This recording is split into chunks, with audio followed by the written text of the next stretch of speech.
what is the best but free screen recorder out there. Along with that, what is the best screen recorder that you can get without installing anything? Thanks, I would really like to know, Brendan.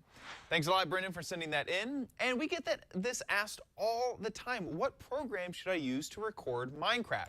Way back in the day, I did a complete course on this topic covering 6 different programs and how to use them. But that was almost a year ago.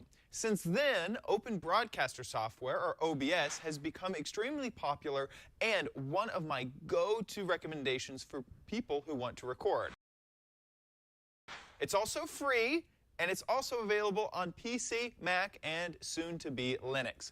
One thing of note, that if you're using the Mac version, you'll only be able to pull your whole screen, which you can then resize and crop. So if you don't want to show menus, you can do that. But you won't be able to directly hook into the game like you can on PC. Yep. So this is OBS in this window right here, Open Broadcaster Software.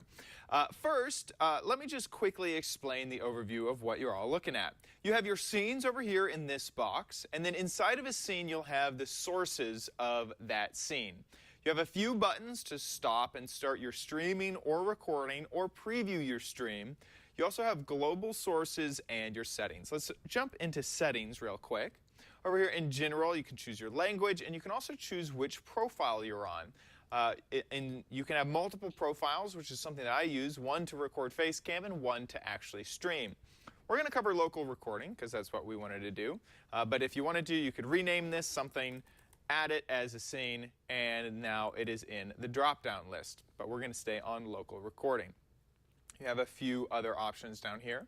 On encoding, the main thing right here is you can set your bit rate, which if you want a higher quality video, you could set this to a higher quality bit rate. Remember that this does impact if you have slower internet, if you're streaming, or processing speed if you have a slower computer. So you'll just have to kind of play around with that. Normally, audio settings are pretty good at default. If for some reason you wanted better bitrate on audio, you could change it there. And then if you change something and you don't hit apply down here, it'll prompt you every time, like, are you sure you want to apply? And I'm going to say yes. Next is the broadcast settings, and this is where you can choose if you're going to live stream or file output only, which is basically another way of saying that it's going to record a movie onto your hard drive. If you're in the live stream settings, you have lots of information for servers, and if you stream, whichever streaming partner will provide servers and API keys. And they do have a nice drop down, so if you choose a very popular service like Twitch, it will already load